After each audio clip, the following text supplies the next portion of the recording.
সুতরাং এই লকডাউন দেন আর যাই দেন, আমরা খুঁজতেছি ভাই, আমরা না পাই দেখেন ব্যাট নিয়ে দাঁড়ায় আছে।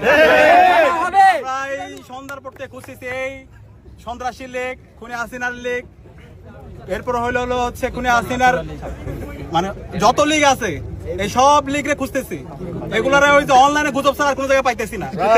আমাদের বিশ্ববিদ্যালয়ের 13টা পয়েন্টে পোলাপান দাঁড়ায় আছে। আমরা আপনারা যদি কোনো ইনফরমেশন থাকে, এই যে কিছু গর্ত থেকে হাসিনা ভারত থেকে কিছু ওই যে ভিডিও পাঠাইছে নামার জন্য, হে তাদের নাকি আপা আইতেছে, কিন্তু আমরা খুঁজতেছি কোন ইনফরমেশন থাকলে জানায়েন যেন গর্ত থেকে কিছু বার হইছে। ছাত্র জনতা এই খুনি হাসিনার দোষরদেরকে যেখানে পাবে সেখানে লাল করে দিবে। খুনি হাসিনার যত দোষর আছে বাংলাদেশে তাদের রাজনীতি করার অধিকার নাই, এদেরকে নির্মূল করা হচ্ছে এখন আমাদের মূল দায়িত্ব। এই জায়গায় বিএনপি এক, জামাত এক, বামপন্থী দলগুলোকে আমি এক হওয়ার জন্য অনুরোধ করবো।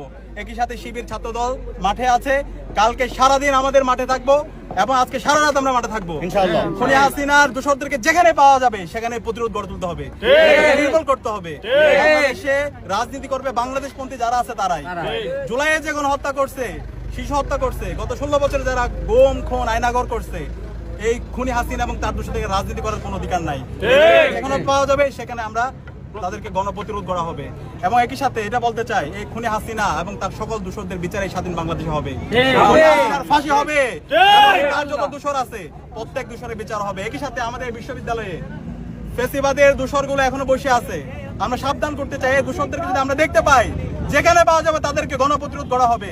সবাই অনুরোধ করবে, এই দোষরদেরকে পাওয়া গেলে থানায় দিবেন, সে যে হোক, সেটা সাবেক ভিসি হোক আর যে হোক, এরা এদের হাতে এখন রক্ত লেগে আছে, এদের ব্যাপারে কোনো ধরনের সিম্পিতি দেখানো যাবে না। গত 1.5 বছরে সিম্পিতি দেখার কারণে ইন্টারিম যারা শহীদদের রক্ত বসছে, আজকে তাদের কারণে এই খুনি হাসিনা এবং তার দোষররা গর্ত থেকে বসে তারা ষড়যন্ত্র এবং চক্রান্ত করার চেষ্টা করতেছে, কিন্তু এই ষড়যন্ত্র চক্রান্ত করে কোনো লাভ নাই। যারাই করবে তাদের প্রত্যেককে এবং তাদের সামনে পিছনে যারা আছে সবাইকে এই বাংলাদেশ থেকে নির্মূল করা হবে।